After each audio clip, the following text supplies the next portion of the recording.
Dan hari-hari selama dia membesar, Genie hanya terikat pada sebuah kerusi. Today is all about Nina Story.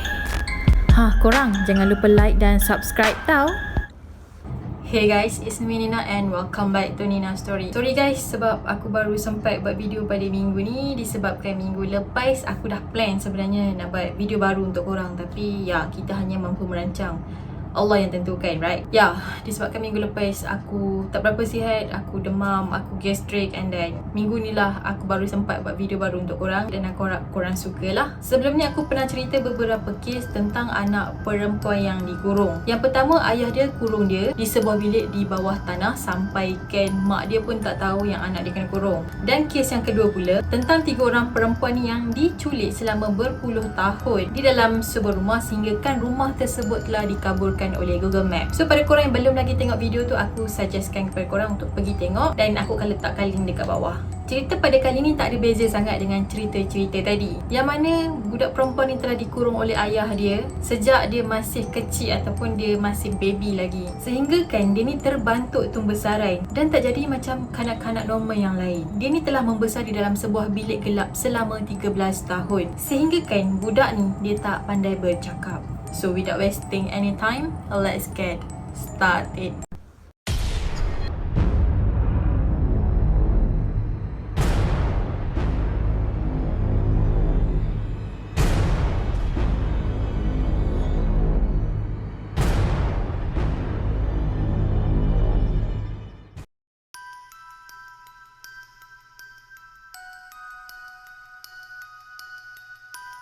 Budak perempuan yang aku masukkan tadi adalah Genie Wiley yang telah dilahirkan pada tahun 1957 di Los Angeles di California. Ayah Genie bernama Clark dan juga ibu dia bernama Irene. Dikatakan ayah Genie ataupun Clark tadi ni tak suka anak dan dia tak mahu anak. Tapi ya Tuhan ni tetap beri rezeki anak dekat dia seramai 4 orang anak. Anak pertama dan kedua Clark ni telah mati sejak bayi lagi sebelum usia diorang ni mencecah 2 tahun. Dan diorang ni telah mati disebabkan didera oleh Clark. Clark dikatakan tidak suka bunyi bising, nak pula suara bayi yang tengah menangis, menjerit, dan dia memang sangat-sangat tak suka. Sebab itulah setelah Genie dilahirkan dan pada masa tu umur dia 1 tahun 8 bulan, dia telah dikurung disebabkan ayah dia tak suka dengan bunyi bising, bunyi Genie tu menangis. Dan mak dengan abang Genie sendiri iaitu John, diorang ni tak pernah bercakap kuat di dalam rumah. So macam diorang ni cakap berbisik-bisik macam tu sebab Clark tu tak suka bunyi bisik. Gila kan?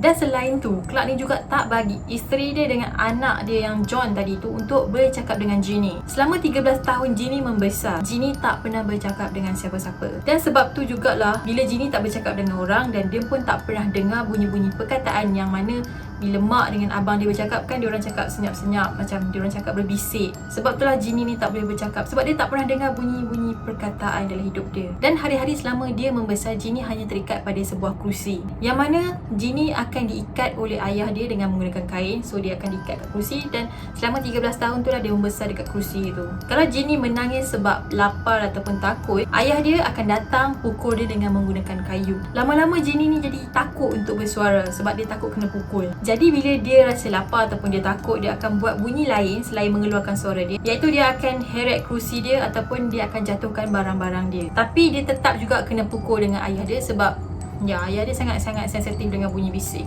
Dikatakan Clark ni akan menyala ataupun mengeram bunyi seolah-olah bunyi macam anjing. Selain tu juga Clark ni akan simpan kuku yang panjang dan kuku tu dia akan guna untuk cakar Genie. Dia buat semua tu sebabnya mungkin dia nak takutkan Genie. Kadang-kadang tu bila Genie bising, ayah dia akan berdiri dekat luar pintu dan akan buat bunyi macam anjing. Kesan daripada apa yang ayah dia buat tu, Genie memang sangat-sangatlah fobia dengan anjing. Anjing betul lah pak dia ni. Kadang-kadang abang Genie iaitu John akan ambil alih untuk jaga Genie. Sebabnya mak diorang ni sebenarnya ada masalah penglihatan yang agak teruk. Dan John ni pun disuruh oleh Clark untuk bunyi macam anjing bila dia nak bercakap dengan Genie. Dalam rumah tu bukan Genie je yang kena dera. Sebenarnya mak dan John pun turut didera oleh Clark. Clark ugut diorang berdua ni, kalau diorang ni minta bantuan dekat orang luar, diorang akan diugut untuk dipukul ataupun dibunuh. Dikatakan setelah Genie diselamatkan oleh pihak berkuasa, dia tak bercakap selama berbulan-bulan. Dan kalau Genie tu nangis pun dia tak akan keluarkan suara dia. Jadi cara dia nak lepaskan perasaan dia tu, dia akan cakar-cakar muka dia dan dia akan baling barang-barang tanpa mengeluarkan suara dia sendiri.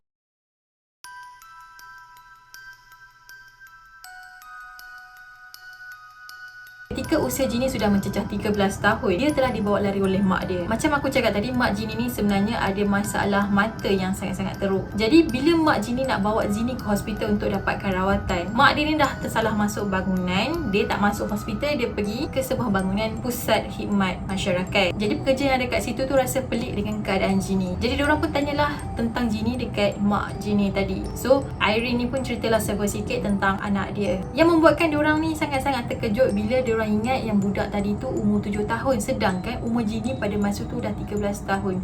So nampak sangat dekat sini Ginny memang dah sangat-sangat terbantu tumbuh besaran dia, sampaikan umur 13 tahun tu orang boleh nampak dia macam umur 7 tahun. Kemudian Ginny telah ditempatkan di bawah jagaan pihak polis, manakala mak dengan ayah dia pula dituduh mendera anak-anak dia. Selepas tu Ginny telah dimasukkan ke hospital dan dia mengalami kekurangan zat yang sangat-sangat serius. Lepas tu polis pun datanglah ke rumah Clark untuk membuat siasatan. Jadi dekat rumah Clark tu, polis telah jumpa sebuah bilik yang kecil, yang mana bilik tu lah Ginny ditempatkan. Dalam bilik tu ada sebuah kerusi yang berlubang dekat tengah dia, yang dipercayai kerusi tu dijadikan sebagai tandas. Dan dalam bilik tu ada satu katil bayi yang dipasangkan jaring besi, dan katil tu membentuk seolah-olah macam sebuah sangkar. Dekat kerusi itulah Ginny diikat sepanjang hari, dan kadang-kadang dia dipindahkan ke dalam sangkar tadi untuk tidur bila waktu malam. Itu pun kalau mak dengan ayah dia teringat lah, kalau tak dia tidurlah dekat kerusi tu.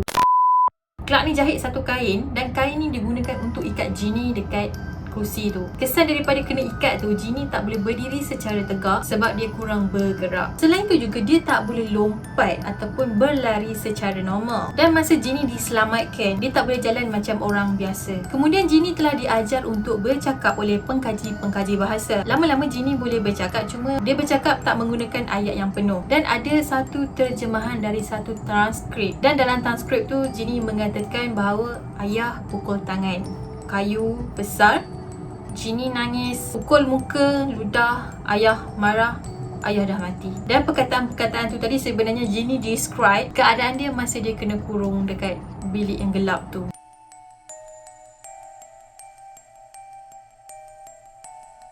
Clark dikatakan seorang yang paranoid. Setiap kali John balik daripada sekolah, Clark akan suruh John buktikan identiti dia, lepas tu barulah dia boleh masuk ke dalam rumah. Jiran-jiran diorang sendiri pun tak tahu yang Irene, John dan juga Ginny kena dera dekat rumah tu. Sebabnya John bila pergi sekolah, dia tak pernah buka mulut sebab dia kena ugut dengan Clark. That's why lah orang dekat sekeliling diorang ni tak tahu yang diorang ni sebenarnya kena dera. Dikatakan Clark ni suka duduk dekat ruang tamu, dan dia akan letakkan senapang dia dekat atas riba. Tujuan kenapa dia letak senapang dekat riba dia, sebabnya dia nak make sure Irene dan John ikut cakap dia. Sebab kenapa Clark boleh jadi macam ni, sebabnya masa kecil-kecil dulu dia kena bully. Dia selalu kena bully dengan kawan-kawan dia disebabkan mak Clark ni letakkan nama dia sebagai Pearl. Jadi nama Pearl tu macam tak berapa nak jantan lah, sebab Pearl kan maksud dia mutiara. So nama Pearl ni lebih kepada nama perempuan. Lepas tu dia tukar nama dia menjadi Clark sebab dia rasa nama Clark tu lebih jantan.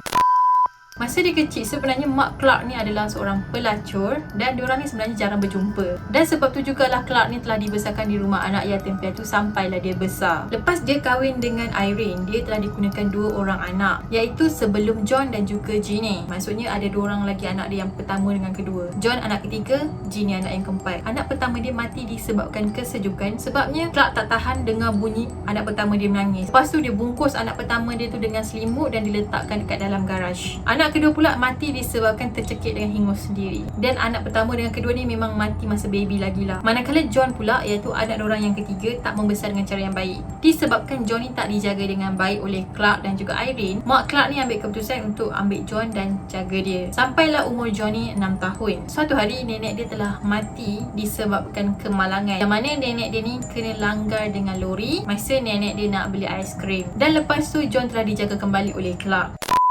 Setelah berita Ginny dikurung oleh ayah dia menjadi perhatian pihak media, ramai wartawan yang selalu datang ke rumah Clark. Disebabkan Clark tak tahan dengan wartawan yang selalu datang ke rumah dia, pada hari perbicaraan di dekat mahkamah, Clark ni telah bunuh diri dengan cara menembak kepala dia dengan menggunakan senapang. Lepas tu Clark tinggalkan 2 nota bunuh diri dan duit yang berjumlah $400. Dalam nota yang pertama tu dia tujukan kepada anak dia iaitu John, dan dia tulis, "Jadi budak yang baik, ayah sayang kau." Manakala nota yang kedua pula Clark tulis, "Dunia tak akan faham."